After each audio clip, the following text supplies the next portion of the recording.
Again, on behalf of the Iraqi Cultural Club, the newly established club, I'd like to welcome everybody here. I would like also to congratulate the small number of Iraqi students who took the initiative, and I will mention the cabinet only, and I wish them the best. And this is the opening of the inaugurating event of the activities of the club is a telling about their kind of interest and aspirations. I would like to congratulate Jafar Hadi, who is the president of the club, Yahya Al-Yahya, Teresa Lahib, Muzaffar Amin, and Al-Faqar Hafiz. These are the members of the club, and I wish them the best of luck. I would like to thank them as well for asking me to be the advisor of the club. I'm not Iraqi myself. I lived as a teenager for a few years in Iraq during the good old horrible days of Saddam Hussein's dictatorship. I was a teenager at that point, but I still had the opportunity to have a small portion of what other Iraqis were, the bitter taste of Iraqi experience during that time. Before the age of 16, I was arrested by the Mukhabarat with my father, and I had the nightmarish privilege of being interrogated by Barazan Takriti. I don't know why would he interrogate somebody at my age, but it seems like he was not very busy at the time. But I survived. I was released shortly after, and I left the country. I was evacuated from the country with my family. But I left in one piece, which was a fortunate thing that not many Iraqis have had. Iraq itself was released from that prison years after that. Whether it's released in one piece or not, we're not so sure, but we hope so, and eventually. What we know, at least now, that the destiny of Iraq is to a great extent in the hands of the Iraqis. And it's the hand of the future generations now of Iraqis, and among those are the students here in AUB, who we hope they will be among educated elite who will play a role in reshaping their own country and perhaps influence the region as well in all positive ways. Being in Lebanon, for them, I think it's a great opportunity to understand themselves through understanding the region and the world around them. And I think this initiative is part of that attempt. And I think the idea to invite our distinguished guest, Dr. Allawi, fits within that attempt to understand oneself and others. Let me present our speaker here. I'm sure many of you know him very well, but let me say a few words about Dr. Allawi. Dr. Allawi has a distinguished career, both academically, intellectually, and politically. To go back to the times of the youth, he earned his civil engineering degree from MIT, and then later his MBA from Harvard Business School. He had a distinguished political career. He became a minister of trade and of defense, and later on in finance in Iraq. He is the author of several important books, one about the post-invasion or post-liberation, whatever you want to call it, of American occupation of Iraq, called the occupation winning the war and losing the peace, which was called by New York Times Review of Books as one of the most comprehensive account of the aftermath of the American invasion of Iraq. He was also the author of another important book, The Crisis of Islamic Civilization, which was named, what was given a silver prize by the Washington Institute for an Eastern Policy. And more recently, he's the author of a book on Faisal I, called Faisal I of Iraq, which was listed by The Economist as one of the best books of 2014. It's also a deep and comprehensive account of the period of Faisal I after the fall of the Ottoman Empire. And I think now he's working on a book commissioned by Yale University Press. It's an economic history of the developing world, and we're looking forward to that one as well. Dr. Allawi also held many positions, academic positions, in the National University of Singapore, Oxford University, was a visiting fellow at Princeton, Kennedy School of Government, and many other places. He holds a distinguished fellowship, professorship from the Institute of Technological University at Nanyang in Singapore. And he was going to give us a vision of the future. And the title of his paper is Iraq, Linchpin of Middle East Confederation, the view from 2040. So his optimism, we can't judge whether this works or not because he throws the prediction far away. I think it's a wise thing. But please join me in welcoming Dr. Allawi as our guest.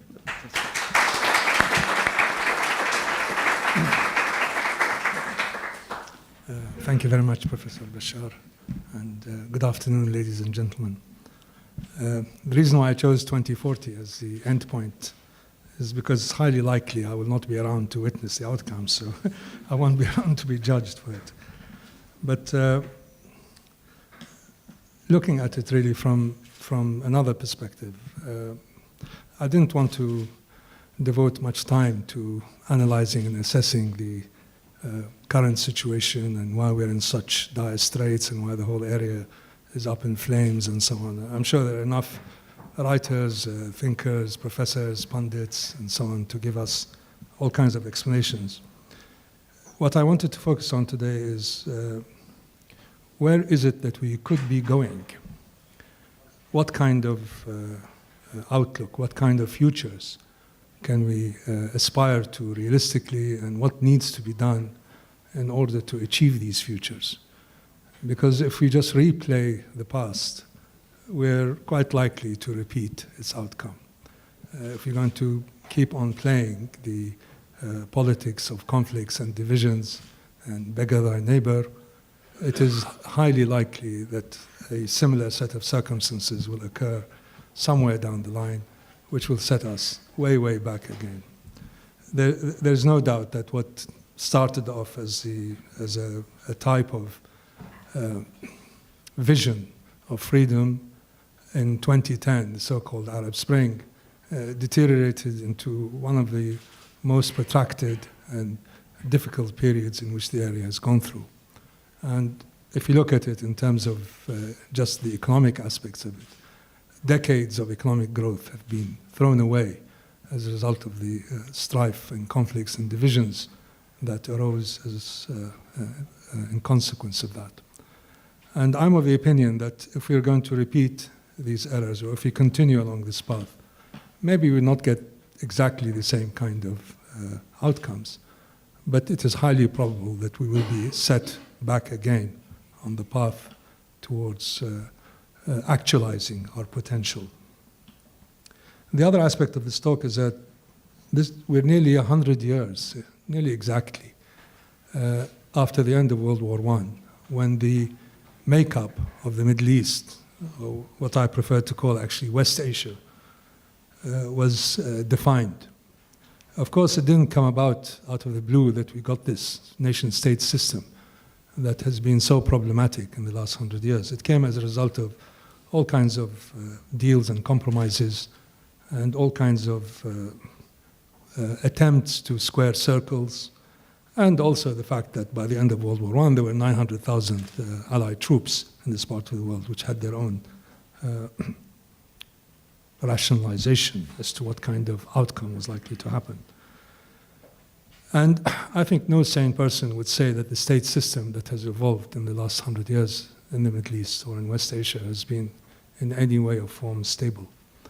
Of course, you can make the same argument for places in Europe. I mean, Europe has hardly been a stable continent in the last 100 years either, and all kinds of boundaries have shifted, empires have fallen, states have risen and collapsed. So we're really in quite good company. But after World War II, the institutions of a post-war order came about, which, whatever we think of them as perhaps colonized or neo-colonized peoples, provided a great deal of security and stability, at least for the peoples of Europe, and created institutions and structures of government and governance that made it quite difficult to contemplate the wars and conflicts of the past. Of course, it might be a bit disingenuous to talk about regional integration and confederations and so on, with Britain about to pull out of the European Union. But I think Britain pulling out of the European Union does not in any shape or form deny the importance and significance of regional integration. So the gist of my talk is that after the conflicts of the last, depending where you look at it, in the last few years or the last decade or decades, if you're an Iraqi, obviously the conflict started perhaps in 1958, perhaps in 1968, or perhaps in the Iraqi invasion of Iran and in the Iran-Iraq war. Or they might have started in 1991. If you look at it from the perspective of this country, the conflicts and divisions started somewhere in the mid-1970s and escalated and retracted and has gone into some kind of deep freeze here, some kind of collective amnesia. In the case of Syria, which was supposed to be a stable state, by every standard that the World Bank has used, if you read the World Bank reports on Syria, prior to 2010, all they talk about is how stable the system is. Who would have thought 5 years ago or 6 years ago that we've ended up in this mess that we have? The other part of this equation, what I call the post-Ottoman Order in the Middle East, out of which the nation-state system evolved, which is Iraq, Syria, Jordan, Lebanon, and Palestine. Jordan is hardly a stable entity. If one remembers that something like a third of its territory was hived off in 1967 and is about to disappear completely if Mr. Netanyahu comes back to power. So if you look at it, if the glass is half full or half empty, I mean, if you look into the future, looking back, I prefer to see it half full. And I prefer to say that this area has been given a second chance to reconfigure its political system and its political order and its economic order in order to create the structures of stability and continuity that hopefully will give the people of this area a better chance of actualizing their potential. So it's not so much a peek into the future, but rather the future looking back. And here I think I'm in really safe company because this type of writing or thinking is not quite alien to this part of the world. I mean, I remember al-Qura of Abdurrahman al-Kawakibi, where he envisages some kind of meeting in Mecca where a new pan-Islamic order comes about. That's a kind of looking back from the future. So I'd like to start by saying, what would an economic historian, a political economist, a public sector manager, a private businessman, a student, a agriculturalist, what would they say if they come together in this hall, assuming it's still around? I hope it will be around in 2040. How will they look back at the past 20 years? And what would be their conversation? Would they talk about lost opportunities? Would they talk about roads not taken? Will they talk about what could have happened but didn't happen? Will they still be talking about decay of public institutions? Will they still be talking about corruption? Will they still be talking about inequalities? Will they still be talking about poverty incidents? Will they still be talking about environmental degradation? Will they still be talking about divisions and conflicts between ethnicities and sects and races? What will they be talking about? And this made me think, actually, and as to what are the realistic ways out of the present conundrum that we have.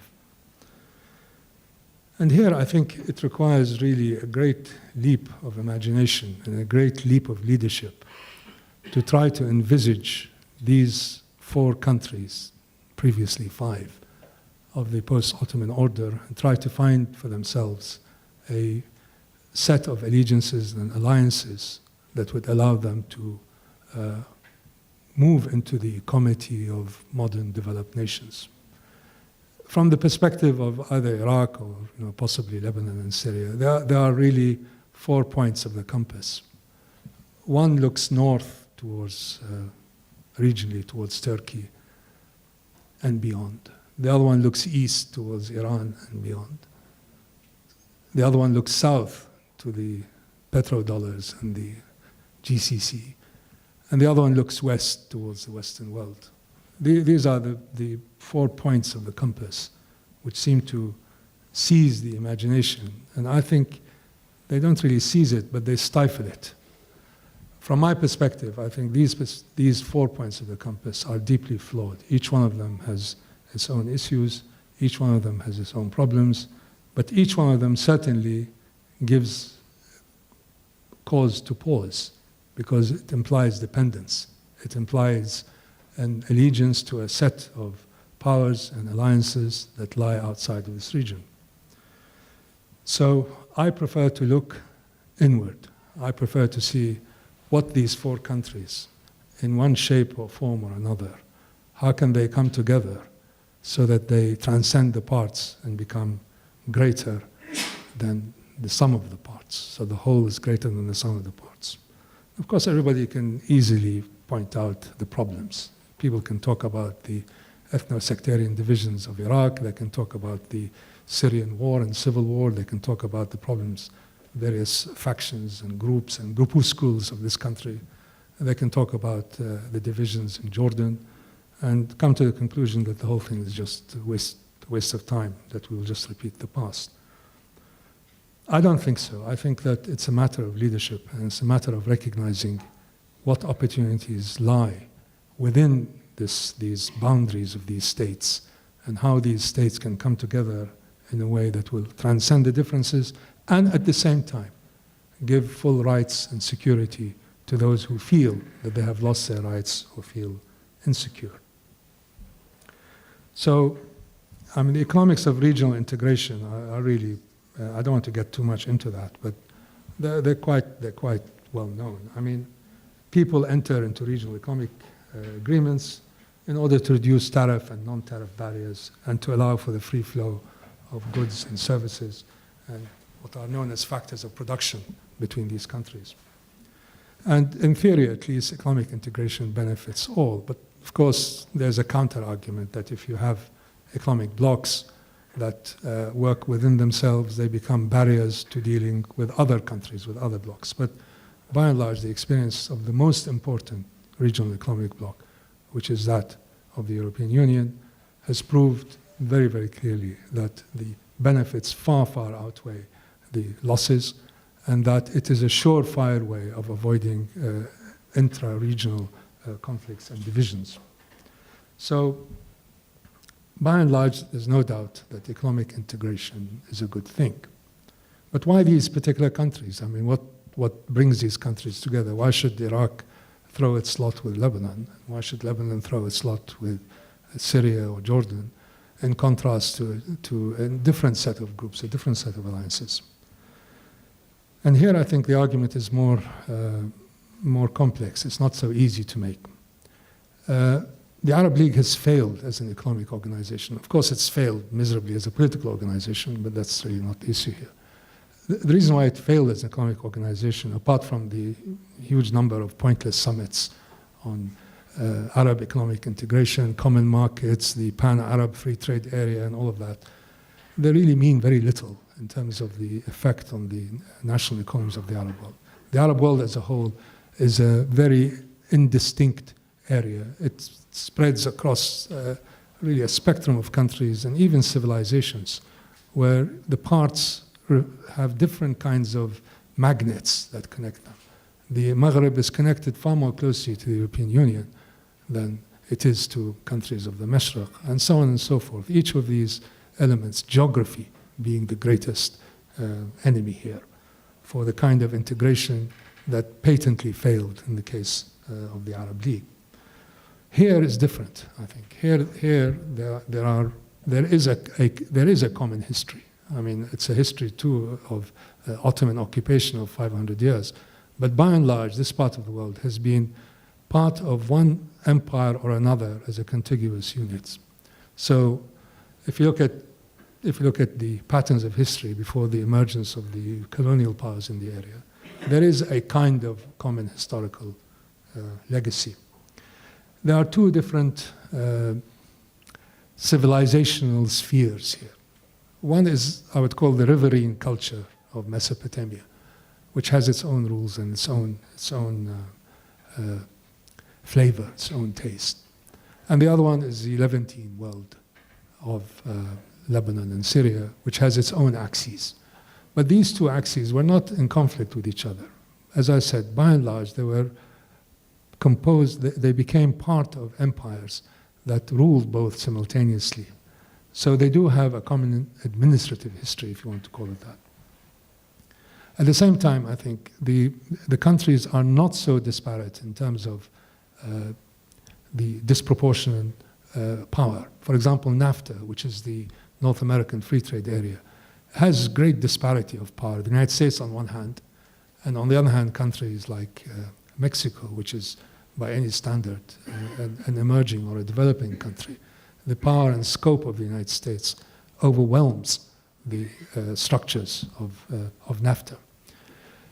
The European Union also has very, very divergent countries, far more divergent than we have here. For example, the difference between Sweden or Finland and Portugal is much, much greater, both in terms of economics, in terms of culture, in terms of language, in terms of whatever rule that you want to use, than, for example, Iraq and Syria, or Syria and Lebanon and Jordan. I mean, Syria, Lebanon, and Jordan historically are one common culture with nuances and differences that over time became more substantial.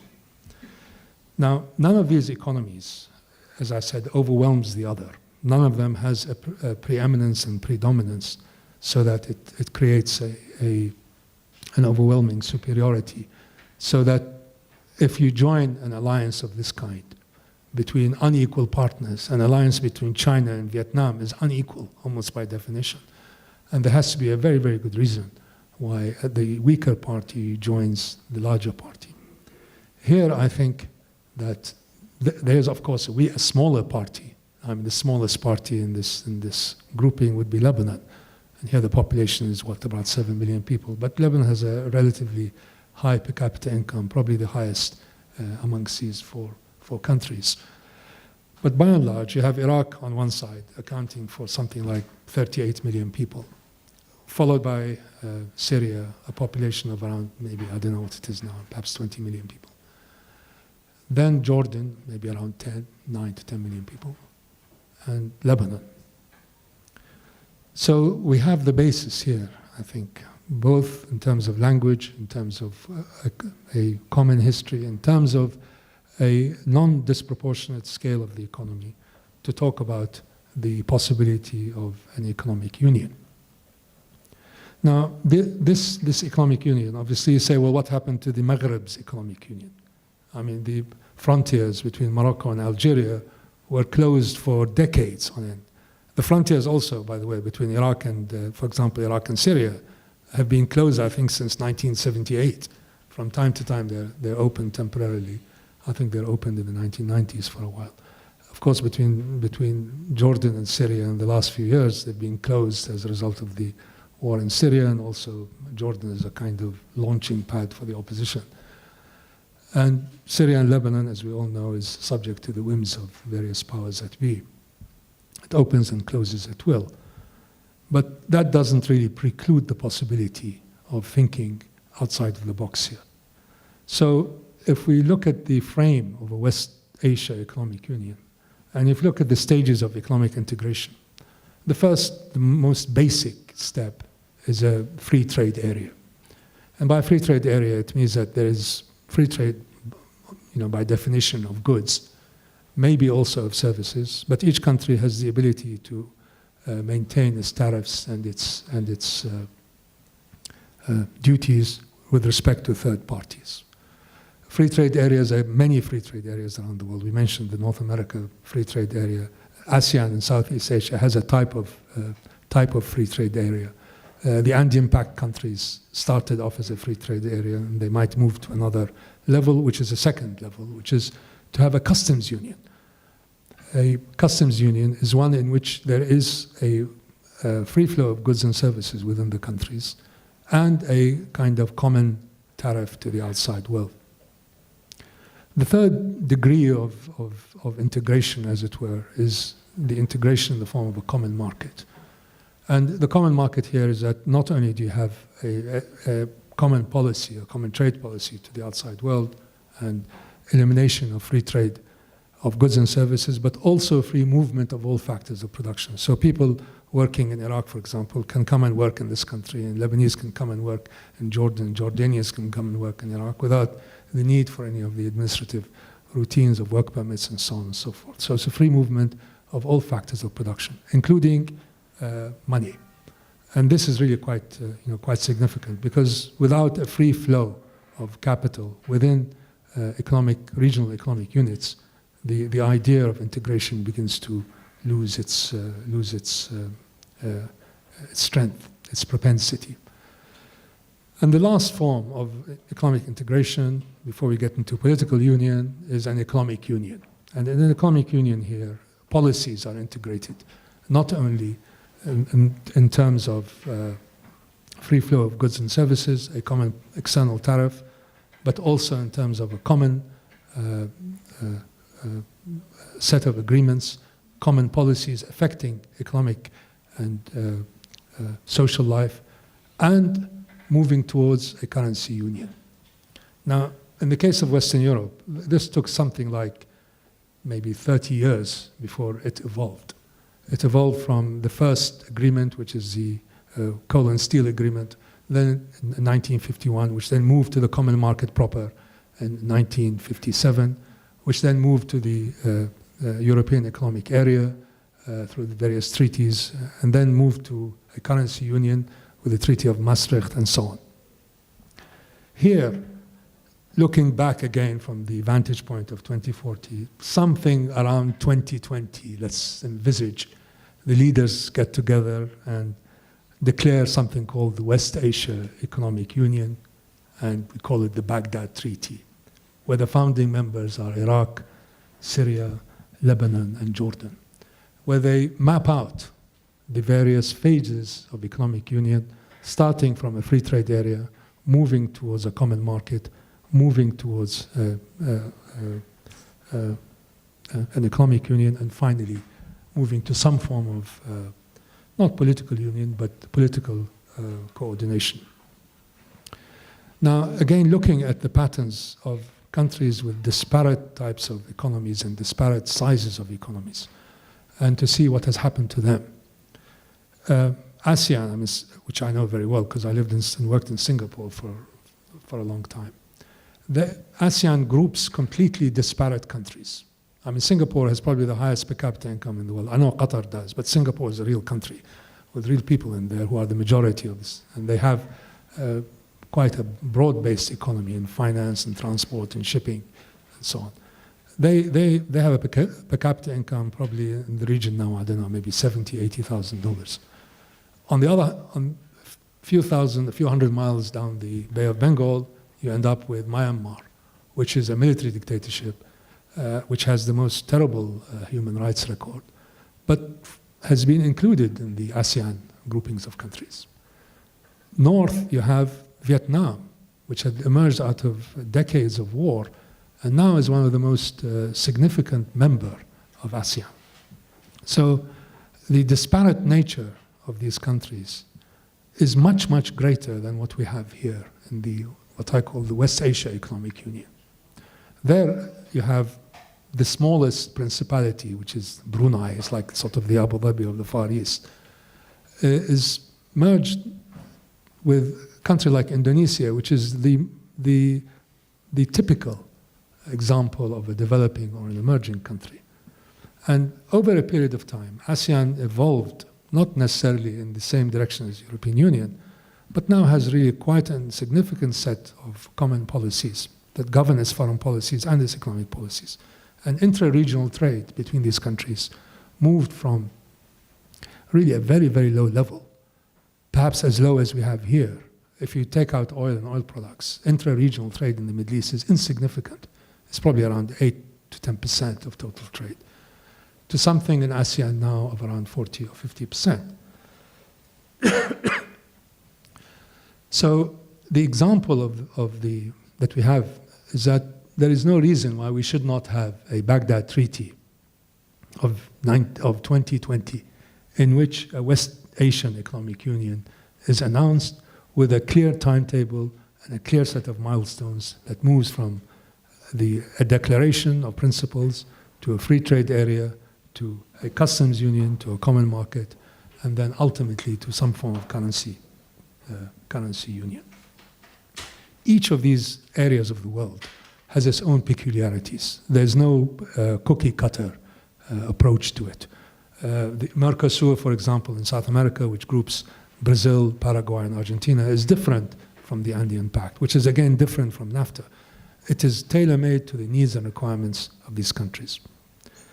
What I think should be done here in this part of the world, assuming the leadership and the vision is there, is that once you make the declaration of principle, you don't necessarily pull out of the Arab League, but you approach the matter in a pragmatic, realistic way that allows you to manage your economies in ways that are to the benefit of the people generally. Here, I think, in the case of the West Asia area, economic area, we should think in terms of a sectoral approach to integration rather than an institutional or a policy approach to integration. And by that I mean as follows.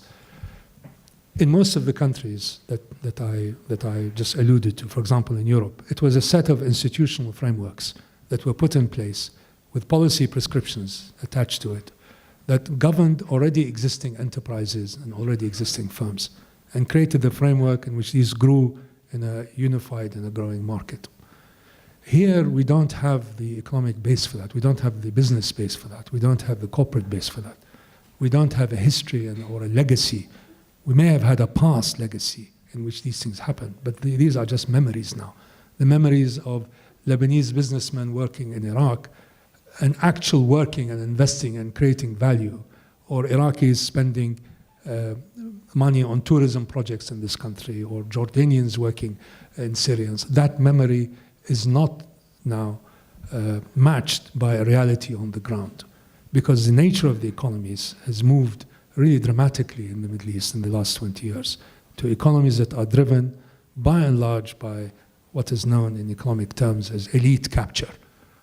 Small groups of people, whether they are military-based, whether they are ethnocentric-based, whether they are sectarian-based, control the levers of economic power and reach the point where huge amounts of resources are diverted to a very, very few people, creating in their wake massive distortions and dislocations. The economies of the Middle East are, I think, a typical example of elite capture economies. And elite capture economies, of course, reach certain apogees that are very difficult to actually believe in. I mean, I was looking at some statistics from the World Bank, which showed you the extent to which these elite economies, how they actually function, elite capture economies.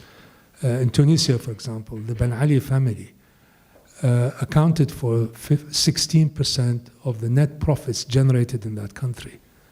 Now, if you think about it, this is such an enormous amount of resource transfer. So the entire structure of the economy and the economies of the area are twisted in order to achieve the gains or the pecuniary requirements of those in powers. We have elite capture economies in this part of the world. These four countries, to a lesser or greater extent, exhibit nearly all of the characteristics of elite capture. Elite capture economies obviously have to be dismantled if we're going to get anywhere, because the firms do not operate, the companies do not operate, and businessmen do not operate according to the rules of the marketplace. They operate according to the rules of access to power and using power in order to divert resources and to utilize resources in ways that are completely uneconomic. I'm speaking now not in moral terms, but in economic terms. So the institutional route is likely to fail. There's no point having all kinds of laws for free trade if they're distorted and changed.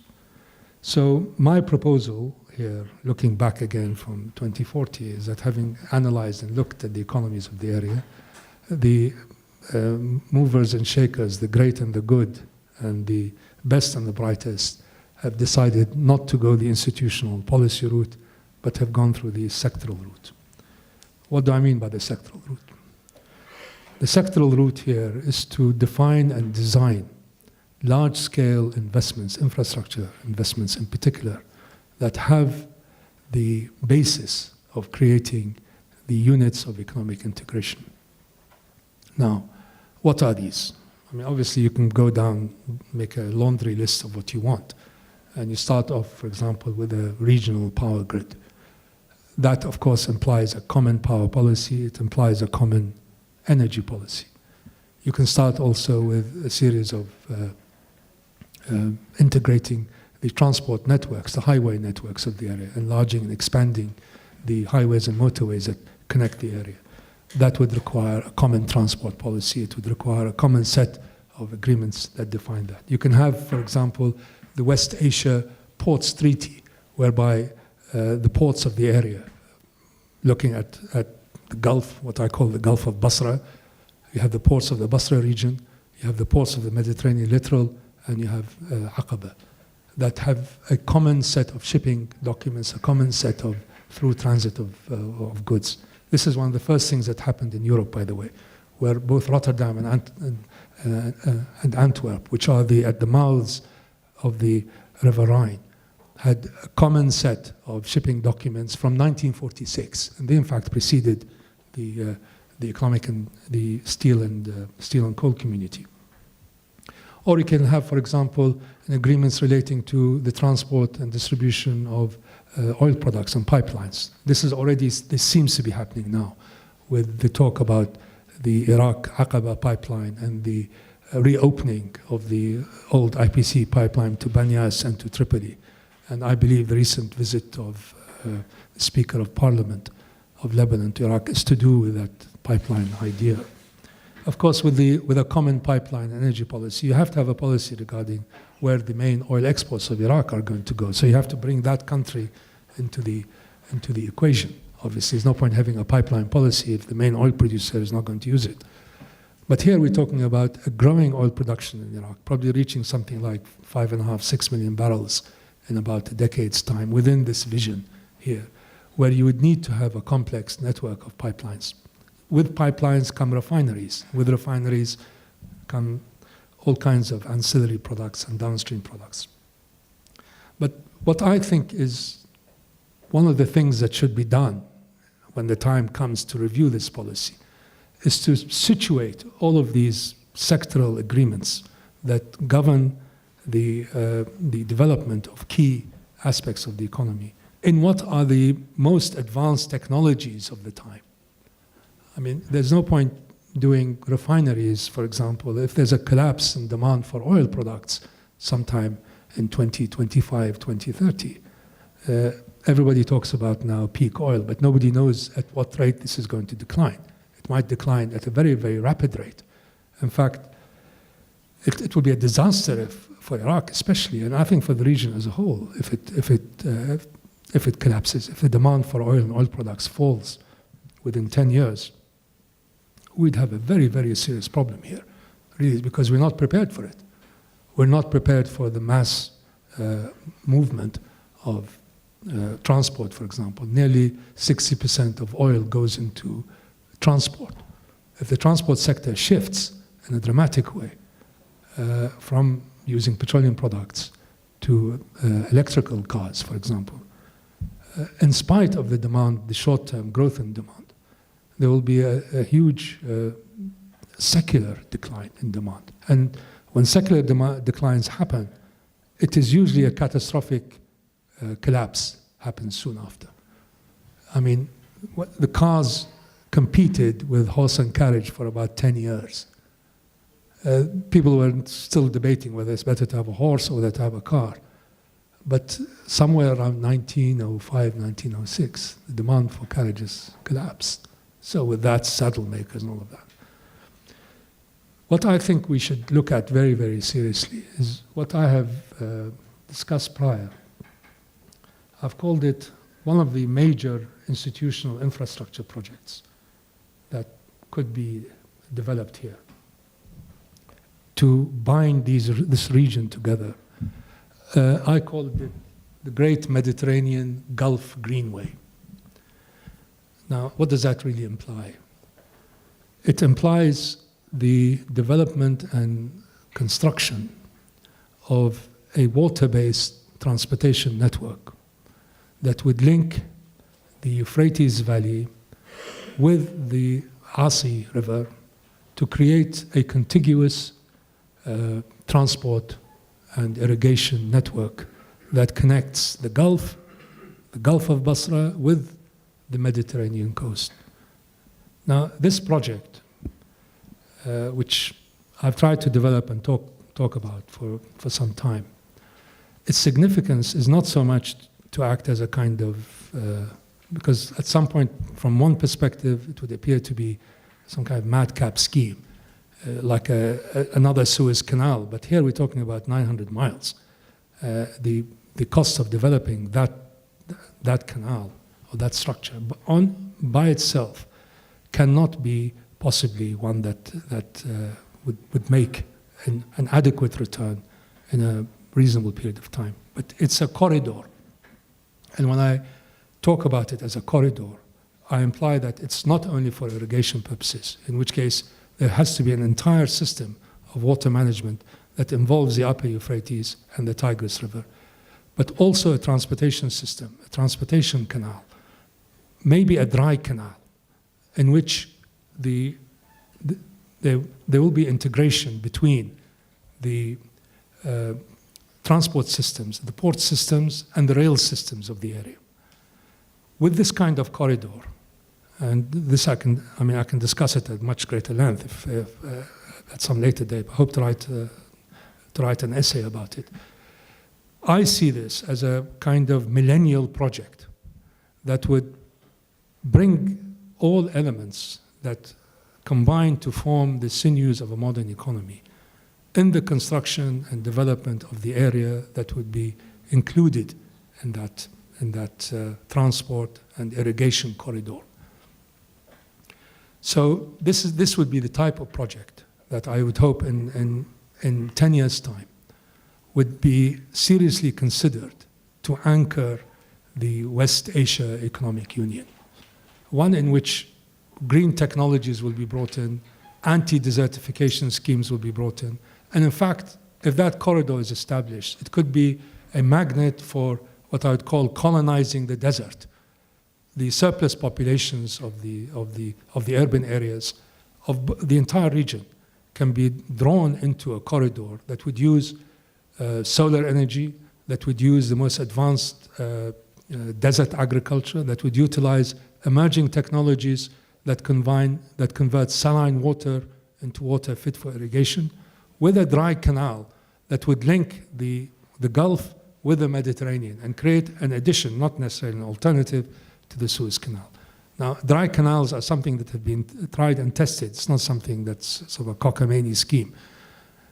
Projects of this kind, of course, we're at a very, very early stage, but you have to imagine these things and think outside of the box. What are you going to do with the population explosion that we have in this area? Iraq's population is now nearly 40 million people. They're nearly all dependent on oil income. Without oil income, as we're talking with Professor Bashar, Iraq's per capita income will be lower than Burundi's. It will be one of the poorest countries in the world. There's really nothing there apart from oil. Agriculture has been decimated. Industry doesn't exist. The place is flooded with third-rate goods from all kinds of countries.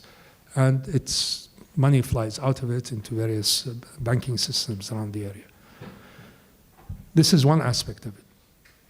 The other aspect of this sort of integrative sectoral approach towards creating the basis of an economic union is to do with creating a transport network that will bind the countries together very, very tightly in a highway, rail, and perhaps even air system, and one that connects this region with the rest of the world.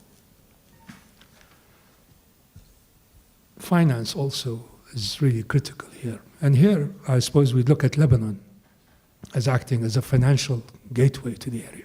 Sorry. I think somewhere around 2030, if we have the right vision, and we're moving in the right direction, and we have reached the point where there is free flow of goods and services and a free flow of labor and people. Maybe we can start with professions and then go down scale to normal workers, where there's no residency requirement and freedom of movement. At that point, obviously, the next step is some form of currency union in the area. And here, I think this country can play really an important part, because they have it is the main source of financial skills and financial institutions, probably in the Middle East outside of the Gulf area. And given the larger canvas upon which the banking and financial sector can operate here, I would not be remiss in thinking that perhaps Beirut would be the center for the new regional central bank that will have some kind of West Asia dinar currency, and that would act as another element in bringing the economies and societies of the area. Here, I think also we should think of a regional development bank that goes beyond the Arab Fund or the various, the Arab Monetary Fund, for example, in Abu Dhabi, or the Arab Fund in Kuwait. And here the Regional Development Bank will be both a development and a reconstruction bank. It will be mainly tasked towards financing reconstruction needs, mainly of the Syrian economy and to much lesser extent of Iraq, but also to finance regional projects or projects of a regional significance. I would envisage, for example, Jordan as being a kind of innovation center for the area as a whole, and that the whole slew of incentives, the institutions related to venture capital, related to funding of entrepreneurs in the tech sector, would be given a big fillip there, and it would act as a kind of focal point for all R&D work and work related to technology and technology enhancement of the area. The other thing that I'd like to talk about are the resources that are embedded underneath the desert sands of the Anbar and the eastern Syrian desert. There is a massive aquifer there, probably the same size as the Kufra oasis, that has been discovered through aerial photography. And one of the few worthwhile projects of Muammar Gaddafi was this grand man-made river, which brought large amounts of water from the Sahara for irrigation and for water supply purposes to the urban areas. This aquifer, if it actually materializes, being the size that we're talking about, it's basically an inland sea that is about one or so miles underneath the surface. It can provide the irrigation requirements for all the areas that I talked about in this Greenway project. And if it can be extended to bring water supplies to both the Iraqi, Syria, and Jordanian areas, then I think we can have the basis for another major enhancement of the economy of the area. I don't know if we have more time. Yes. Not lastly, but people always bring out what about the politics? What about the security side? How can this be accommodated in the context of really very different institutional arrangements? Iraq, no matter what you think of it, is really turning into a kind of democracy. It is very difficult to envisage now a coup taking place in Iraq. It's a very brittle, it's a very distorted, it's a very inadequate form of democracy, but it is a kind of democracy. Lebanon, for all of its faults, also has a similar type of structure. Jordan is, I don't know how to describe it, it's a kind of an authoritarian monarchy with a great deal of goodwill. Syria, I don't want to comment, but If the wrong lessons are drawn from the Syrian war, then not much is likely to change. However, if the right lessons are drawn, then there is no reason why we cannot come up with a common set of agreements with a system that may not necessarily be to everybody's liking. But in the area of economic and financial cooperation, I think it's in the manifest interest of all of these parties to come together. Once this happens, it is very likely that there will be a great deal of linkages there. If you eliminate regional rivalries, if you eliminate conflicts between neighbors, if you eliminate people interfering into the affairs of the other countries, you are likely to create the circumstances where good sense might prevail when it comes to matters of security and politics. I mean, I'd like to think that. ASEAN has managed to have a very successful common security policy, even though it combines really disparate countries. As I said, Singapore on one hand, Brunei on the other, Myanmar, they cannot be as different as you can, they're as different as you can get. There's no reason why this cannot graduate to a form of security and political cooperation beyond the area of economics and finance. So I think we have with us, sorry, one last thing before I conclude, is what I believe is the future building blocks of modern economies will no longer be the nation state. I think there will be cities.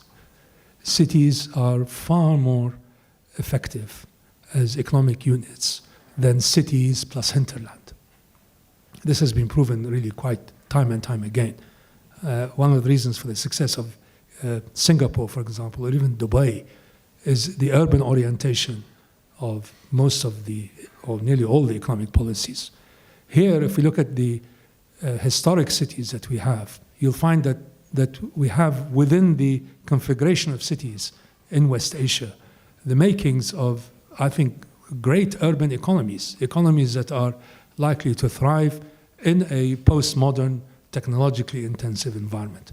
In Iraq, we have the three historic cities of Basra, Baghdad, and Mosul. We have in Syria, Aleppo, and Damascus. And we have the coastal cities of the Eastern Mediterranean, of Beirut and Tripoli and beyond.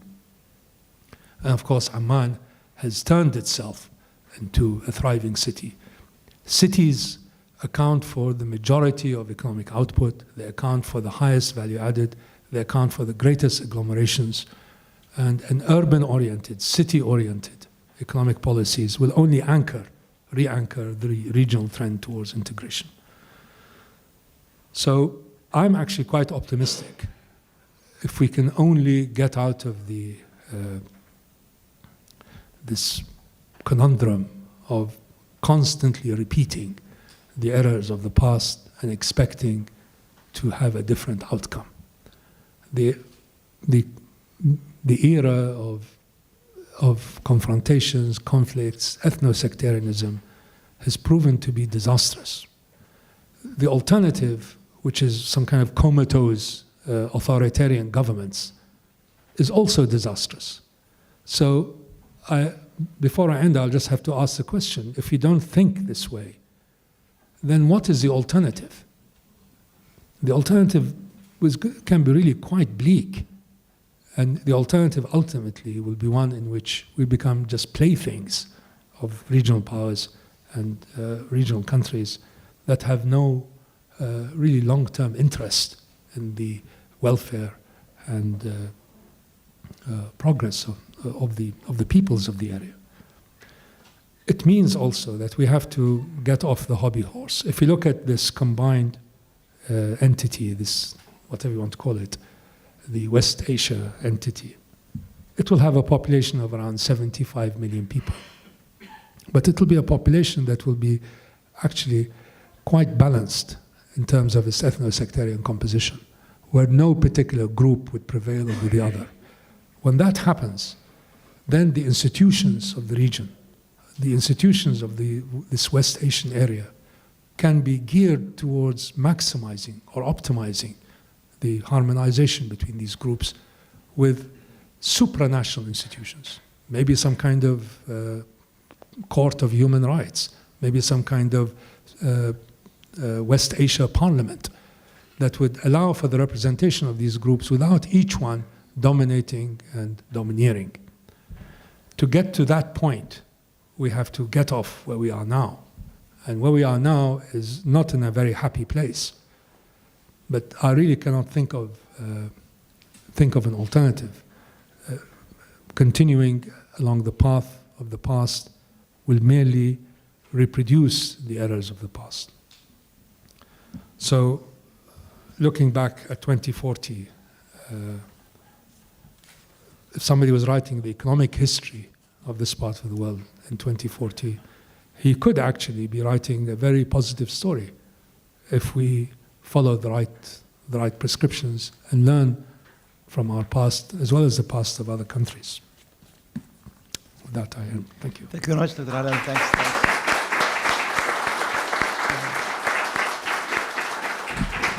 Thank you for this hopeful, if not optimistic, vision. I open now the floor for the pessimists and others to voice their questions. Yes, I will. Yes, please. Yeah.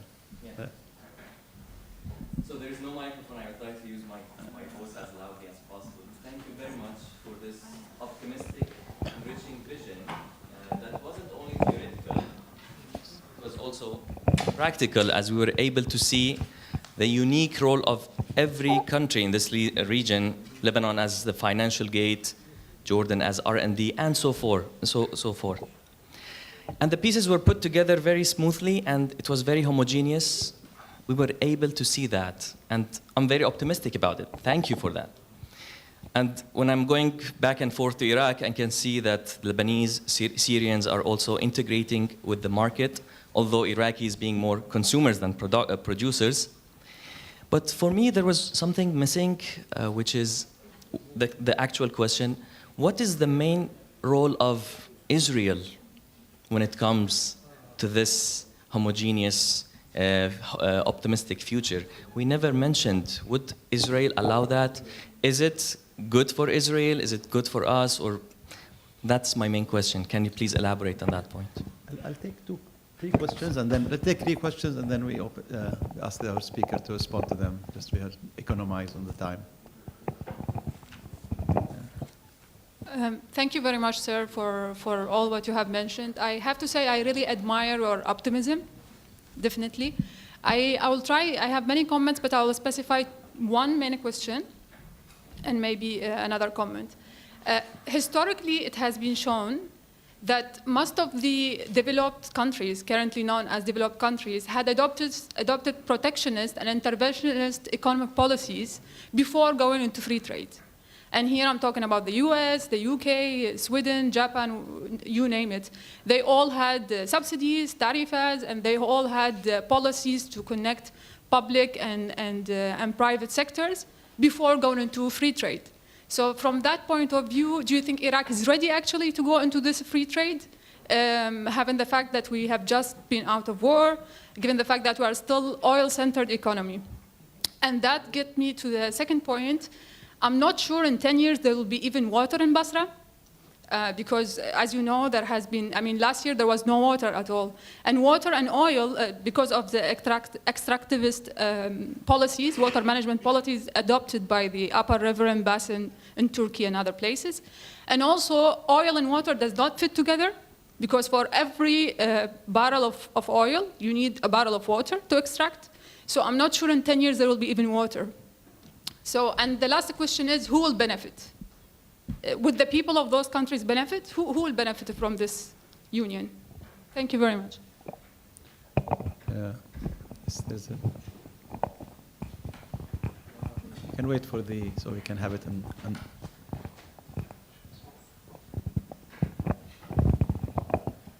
Dr. Allawi, thank you very much for this enlightening concept. It's a dream come true, actually. If it materializes. the point is, this is something I've always thought of, dreamt of, and spoke to some friends about, actually, to having this economic region union. The problem is that what I see, even though it's a dream, what I'd love to see is that, because there's a book, I think, called Enemy on the Euphrates, that took events in history between early 1900s to 1920, mostly in Iraq, and one of those British, what do you call it? I forgot what their name is. Yeah. He wrote to the foreign ministry, said, we have to be careful because let's say from the Gulf all the way to Morocco, they have one unified, you can go all the way across, you can speak one language, there's one religion, whatever, and we have to make sure that we divide this region, make sure that we have problems, we need to create a cancer cell, which became Israel, of course, to prevent this problem. But how do you want to go about, are you going to promote this personally? Are you going by giving lectures? Are you going to talk to political people to make this happen? Because it's really, in my opinion, it's a great idea. It's fantastic. I'd love to see this come true. So I don't know. Thank you. I think we can take the questions now. We'll go for a second round after. Yeah, so. With regards to Israel and the United States and great powers and so on, I think they would be very violently against it. But so what? I mean, the US under Trump is looking at regional units, starting from the European Union and their attack on NAFTA and so on, because they recognize that it's a form of divide and rule. It's much easier for the US to dominate a nation state than it is to dominate an agglomeration of countries. Israel is dead set against it, I think. I mean, they're dead set against any kind of economic development of the area. They are advocates of chaos, and I won't say managed chaos, but total chaos, and they can hide behind their iron wall to stop the spread of chaos. But I'd say, so what? I say that as an individual, but as a political animal, they're going to use their best efforts directly and through the United States. And the United States under Trump will probably go along to block this thing from happening. I think that you can actually, there still is a undercurrent of support for multilateral institutions inside the United States. And I think you can appeal to that. You have to play the politics properly. The spirit of the times is against large regional institutions. So from that point of view, I think it will be problematic. I think the lady's questions here are really very well put.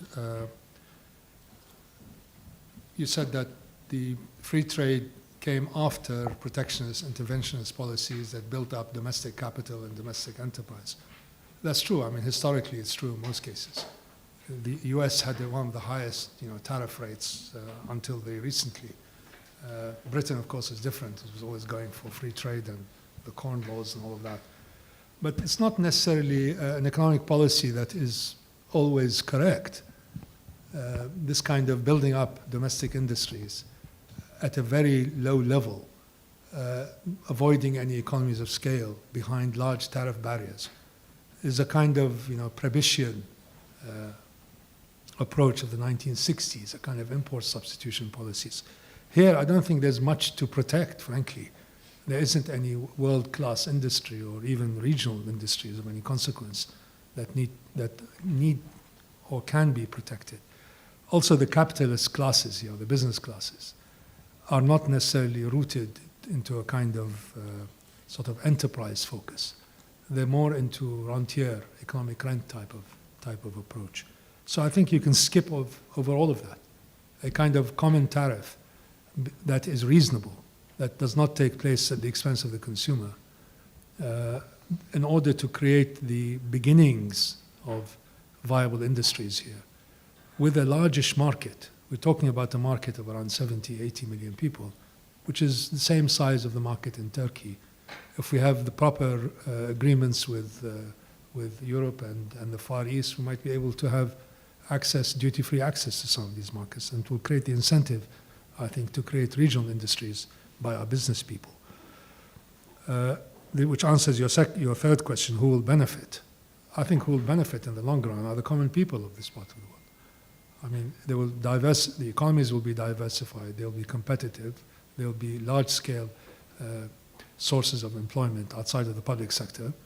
The kind of budget-draining subsidies that have destroyed the social contract and were part of the reason behind, I think, the Arab Spring is the loss of energy subsidies, the loss of food subsidies, and the state being the employer of not last resort, but of first choice. This came at huge fiscal cost. So I think growing the private sector is an essential element of this approach.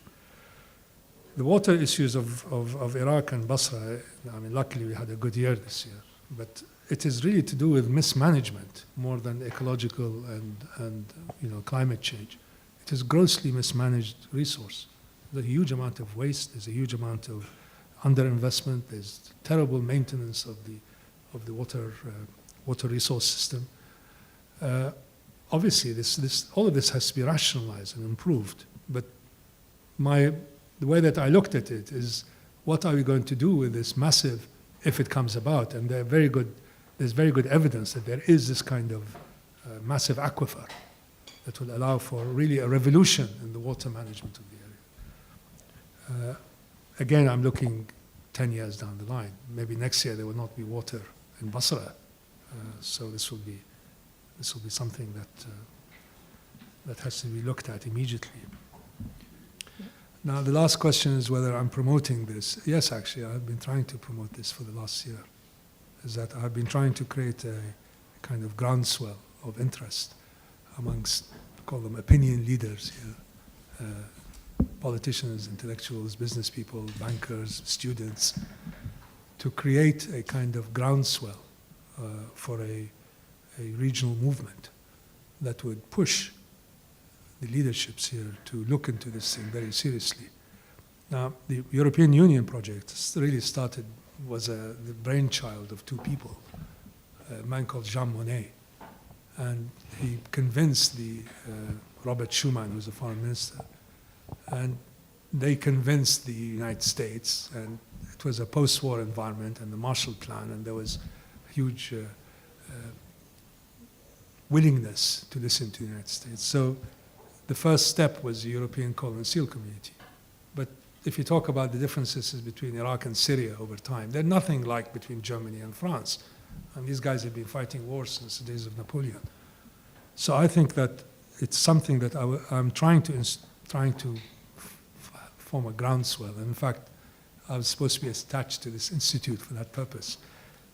But I've now talked to several people in Jordan about this, and in Iraq, obviously, and here in Lebanon, we're just starting. In Syria, unfortunately, I don't have access yet. But I think there should be a kind of movement or some kind of association which promotes this and backs this and educates people for it, so that this message can grow and continue over time. And open the floor for a second round. Yes, the Faqar, please. We have time.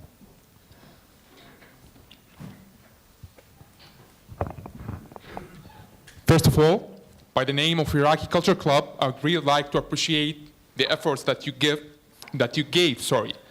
today in your talk and visualizing this optimistic vision. My only question is, in your opinion, what is the estimated amount of budget needed to build that Mediterranean grain canal? Thank you.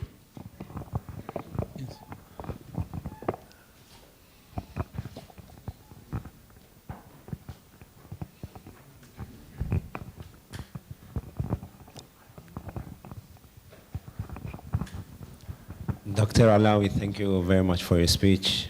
My name is Sharif Al-Bazaz.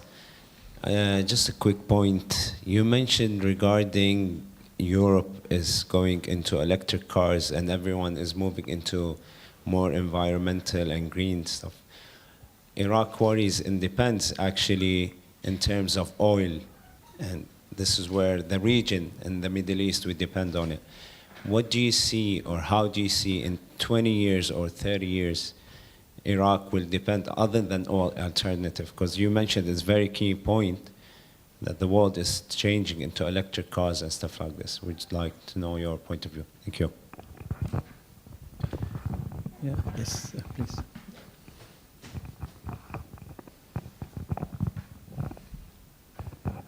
Dr. Allawi, thank you very much. Of course, Iraq would be probably the most important constituent of this grand vision. And I think you would be one of the few people who would be able to sell this idea to the Iraqi leadership. So I think that's something certainly to concentrate on. As far as the Iraqi Cultural Club may be able to offer a social media hub for to propagate this idea. So good luck. Go ahead. So you can have the Iraqi club with a linchpin of Middle East Confederation. Why not? Yes. Another question, which is not related to Israel, but this time is related to other neighboring countries such as Iran and Saudi Arabia. I'm not focusing much on Turkey, but would Iran and Saudi Arabia also withstand this unity, a strong Iraq? Would they accept that? Is it going to be easy on them? What is going to be their view as well? Can I will add my question, since this is the final round. I mean, I think it's great to think outside the box and great to be optimist. I think there is a room for thinking along these lines. But I wonder if one can actually also include the capturing elite in the vision. Since the capturing elite are here and maybe are here to stay in some countries, why can't they benefit themselves from this vision? Are we supposed to throw them out, which is going to be very costly? That applies also to Iran, Saudi Arabia. They can also benefit from a flourishing. I'm anti-conspiratorial in that sense. I don't think even the Israelis and the Americans are so scared of a well-functioning zone. So I'm more optimistic than you, but I'm thinking, why can't we, why hasn't it happened?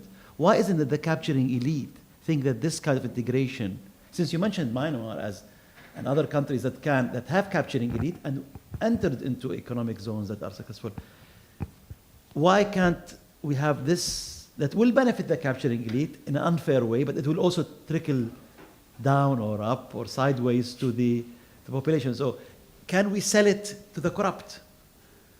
Can we sell it to the current ruling elite, which is struggling itself with tight budgets and with demands, whether it's in Jordan, whether it's in Lebanon, whether it's in Iraq, whether it's in Syria, of course, as well, despite the Syria is still in a kind of big hole now. So why can't we, what are the impediments, in other words? Or is there are no impediments? All they have to do is to realize their own self-interest in it and just enter it.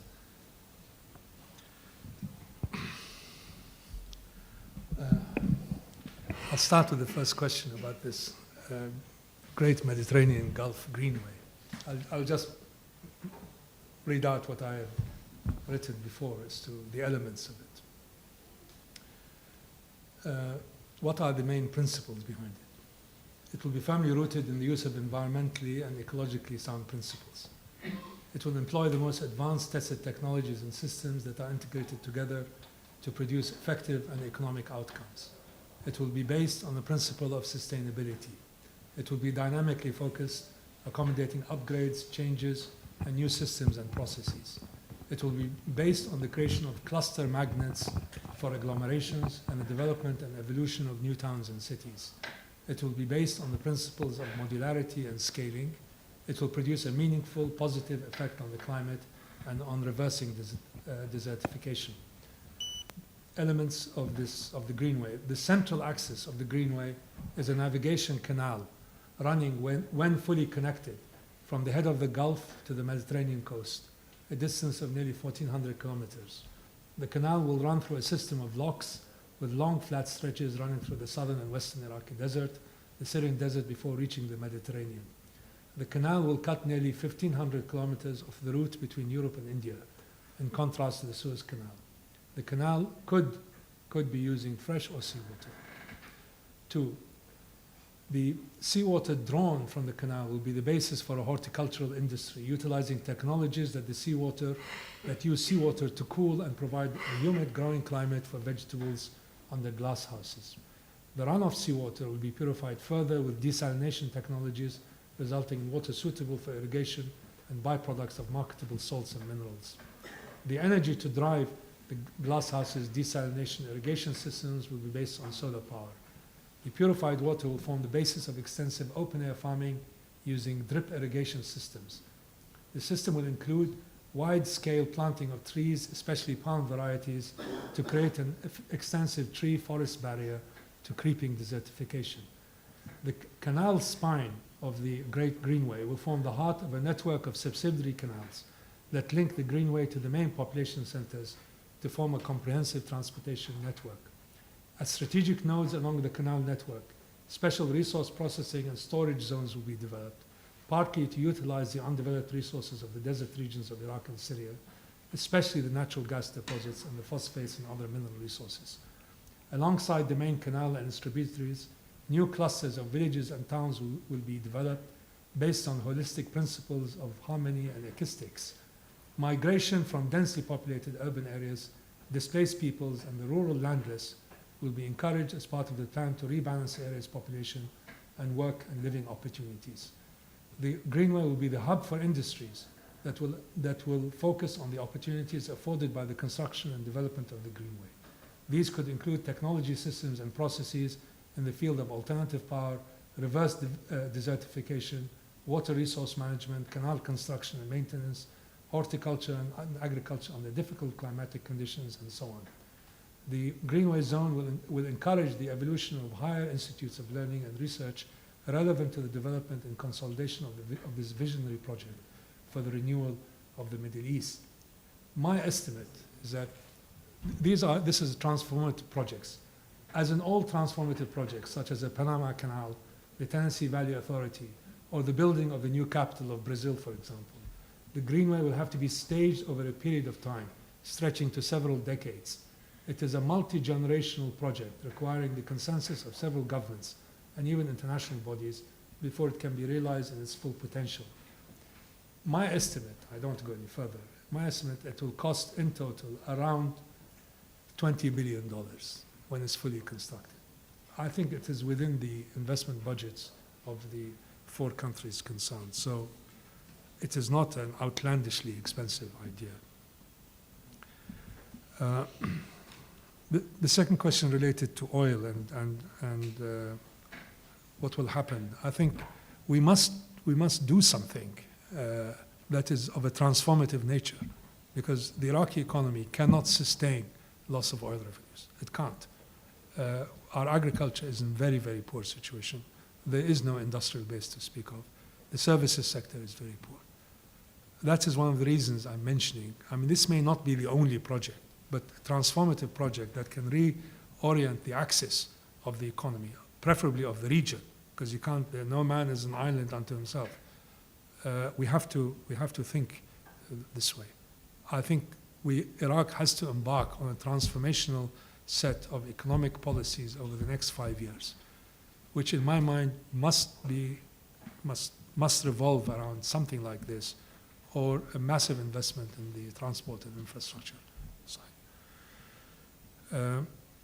Nasser Beg, you asked about sell this idea to the Iraqi leadership, or somebody else did. Sorry, I think Haidar did. I mean, I've tried, and I think perhaps, by the way, Iraq's leadership, 3 of the last 5 prime ministers were half Lebanese. I don't know if you are aware of that. I mean, Ali Allawi, Haidar al-Abadi, and Adil al-Mahdi. So the basis of unity is there anyway. Iran and Saudi Arabia, I don't know what they will think, really. I think Iran, one of the items I wanted to talk about here, I didn't have time, is how do you sell it to these people? And I think you have to reach some kind of association agreement with not only Iran, but with Iran, Turkey, GCC countries, including Saudi Arabia, Egypt, of course. If you're going to do this thing, Egypt's going to feel threatened. So there's plenty of examples of, it depends at what level they want to engage with you. If they want to engage with you in order to dominate you, then there's no place you can't argue. But if they want to be in a win-win situation, then I think, Iraq-Iran trade now is around $20 billion, which is a lot. Iranians will obviously think about loss of markets and so on, but if you reach a free trade agreement between them and your bloc, then actually the market will be bigger. So Saudi Arabia is just beginning to enter the Iraqi market, so it's less problematic. Their issues are different. Another question, if I can find it. I think it's to do with yours, Professor. Yeah. This is always an issue, whether you should try to co-opt those with money and power. It's obviously easier. But they will feel, I think to some extent they will feel threatened, because the elites here, with some exceptions, unlike those in the Far East, for example. Thailand is an extremely corrupt country. But the elites are usually related to big industrial financial combines. So when you talk about capture in Southeast Asia, you're talking about people who have some advantage for their firms, either by banning certain kinds of imports. For example, the elite capture in Indonesia, in the cement industry, they basically banned the imports of cement in order to create an artificial price differential, which benefited two families, which benefited Suharto. We don't have that here. We don't have elites that are large employers who are in charge of business firms, who seek favors and benefits from the state in order to protect their domestic market. In some cases you do, but elites here in this part of the world generally feed off the public budget, not by creating distortions from which they particularly benefit for their own value-added businesses, but to basically transfer resources from the state without any value added. I'm speaking as an economist, not as a moral philosopher. There, it requires a change of policy. Elites, for example, in Indonesia, who agreed to open up the market, the enticement was that you have a larger market. All you need to do is to improve the efficiency of your business. You have a larger market, you have access to a larger market. So by and large, they went along. Similarly for elites that's the best example. Here, it would require a fundamental recalibration. If you are able to give them an economic incentive through an enterprise, then maybe that's true. That can happen. But I don't know elites in this part of the world that have created, maybe in Syria before the war, that created enterprises and businesses which allowed them to make super profits as a result of their control or influence over government policies.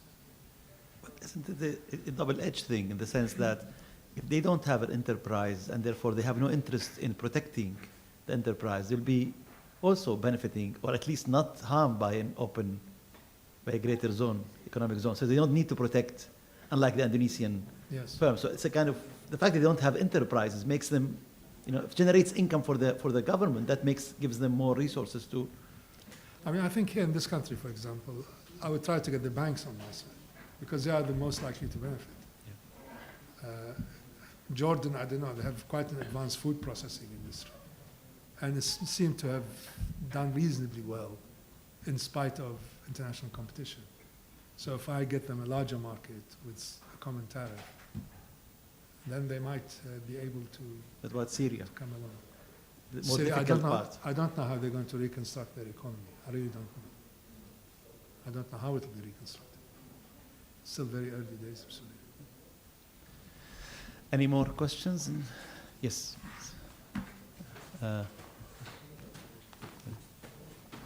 We'll take a last quick round, so please keep your questions short if possible, so we can. Thank you very much. It's more of a comment than a question, and this thing is coming to pieces. So I'll try to talk loudly. It's more of a comment, really, and I really believe that one has to focus on the how, because as several colleagues mentioned, economic integration in the region has been tried several times and it failed. And so the emphasis should be on the how. Otherwise, we might be accused, it's a beautiful dream, it's a beautiful idea, wonderful. But if we don't focus on the how, then we might be accused of producing another myth. And our region has been very famous for producing myths. One of them is that many people in this hall will probably go to paradise because they are intrinsically good and fine. But at least they tell us how to get there. We have to either pray 5 times a day or do so many Hail Marys, etc. In this situation, it is not like that, and we have to focus on the how. And maybe as Dr. Haider mentioned, get some of the antagonists interested, and I certainly don't mean Israel. Thank you.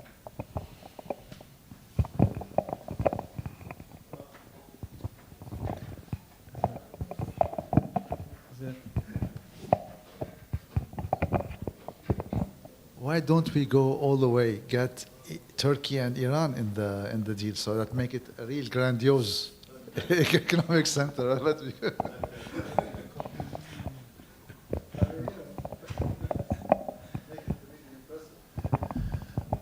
I think we can. These are the last questions. So I think the how you're absolutely right. I mean, this thing can be just another wild scheme by a person who's reaching the end of his productive life. But I hope not. I hope it's not like that. I mean, I've looked at the how, and I think the how this time, instead of going at it politically and institutionally, you go at it sectorally. You focus on a project that has transformative possibilities, and you try to gain people's attention and commitment to that particular project, the transformative nature. Again, ASEAN, as I go back to it. I mean, the Mekong River Authority was part of that process, and it's something that we can do here too. Bringing Turkey and Iran, I think, is at this stage it will create a disjunction. They're different cultures, different languages, and different types of economies. The unit that we have is much more contained, much more consistent, internally consistent. And there's no reason why you cannot have a free trade association agreement with them subsequently, once you form the core. But back to the how, if we don't have the groundswell here of commitment and interest along the wide spectrum of people, including elites, you will not get very far. It will be just another paper in an academic, given an academic conference. Thank you. You have a question? Yeah. Dr. Ahmad Sharif had a vision of Region 4 that included actually Turkey and Iran. And he was in Beirut and presented the idea, and also at St. Paris Institute, which wasn't AUB, it was outside. Okay. And I had the opportunity to be there. And the journalist asked him 2 questions. One question, how could he imagine that this thing can happen with the existing geopolitical situation amongst these countries, that it's unthinkable. His answer was that the seeds the seed of the European Union was installed, planted, instilled 2 years after after the Second World War. So if that can happen between two countries who had been, as you rightly mentioned, at war for centuries now, and they could start planting that seed of a union just 2 years after the World War, why not? Was his question. The other thing is this cultural difference. And he again emphasized that there are more differences, cultural differences between the European nations as there are between Turkey, Iran, and the Arabs in the region, who have also common unifying, if you like, aspects or factors that can bring them in together also. And he mentioned also the strategic benefits that each one of these powers would be able to capitalize on if this can materialize. Thank you. You want to comment or? No, I think I agree with Nasser Beg's comment. I mean, Ahmed Shelby, Allah yarhamah, was a pioneer in thinking outside of the box, really. And his idea of the Iqlim al-Rabi', I think, is what you're referring to. To some extent, it's more political than economic. And I think it's probably more doable in the political context to reach an agreement with Turkey and Syria, Turkey and Iran, in a different kind of context. But here I'm looking at it mainly as a phased program that would lead to economic integration within this region. Now, I can't see how you can have a phased program of economic integration with Turkey and Iran unless this unit is established first, from an economic point of view. So it's maybe complementary, I would say. And I think Ahmed was absolutely right. I mean, Jean Monnet, who is the main motor behind the European idea of the European Union, was at it actually even before the war. But he, luckily, he joined de Gaulle in 1940. But instead of being in London, he was assigned to Washington. So he spent 3 years with the various economic advisors to Roosevelt, to selling the idea to them. So when World War II ended, the US was primed to some extent to accept the idea of European Union or European. Yeah. So maybe we should sell it to the American. Maybe we should sell it. We sell to Turkey and Iran and Saudi Arabia. Last question. Just last comment, a question. I'm a historian and economist myself, and from Norway. Looking at the European example, I agree with what you say. The US accepting it, or supporting it even, was a key against the Soviet Union in many ways. So to get something off here, I really like your project, would probably at least be helpful to have the European Union supporting it, and Iran, Turkey, and others accepting it for the least. And what do you think? Because to do it on your own completely with all these countries against it will be very difficult. To get some real support. And one of the factors I think would be to sell it, or whatever term you would like to use, back in Europe would be stability in the region, and for the Americans maybe against the Islamic State or something, because they have this paranoia about Islamists anyway. No, I agree with you entirely. I think we must have not a great power sponsor, but an association of economic actors of size and significance. The United States under Trump cannot be one, because they'll be against it. The European Union, I'm sure, will be for it. And maybe there's certain steps will have to be taken to engage with them at a very early stage. But it has to be done at a relatively high level. I'm trying to get the European Bank for EBRD to look at it But so far, there again, Europe is also obsessed with the Mediterranean and immigration from illegal immigration and all of that. So to them, this is sort of one step further. But I think they would look at it because, as you rightly said, the fear of immigration and the spillover of the Syrian war and so on. Europe is essential, I think, essential element to maybe even Russia, but Europe is certainly important. Thank you, Dr. Allawi, for the thought-provoking talk, optimistic one as well. It is optimistic, unusual in these times to have optimistic voices. Thank the audience for their patience as well and for their great questions. Thank you very much, and hope the best for the club as well.